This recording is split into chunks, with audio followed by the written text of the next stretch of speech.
Chị ơi chị có tin vào đàn ông không? Đàn ông á? Sâu quá. Tin à?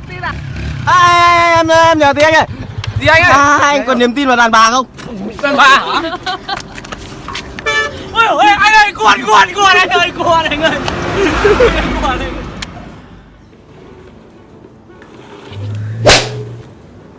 Hải, Gì? cho mượn 50.000 đi. Tao không có. Bạn bè gì có 50.000 cũng cho mượn. Tao đã nói là tao không có. Có là tao đã cho mày mượn rồi. Mày thuê đi. Tao mà có 50.000 ha, mà tao không cho mày mượn ha, là tao mập suốt đời. Được chưa? Được chưa? Vậy chắc tờ tiền này chắc của tao làm rớt quá. Ê, của tao. Mày nói lại câu này, mày nói đi. Là của tao. Trước câu đó.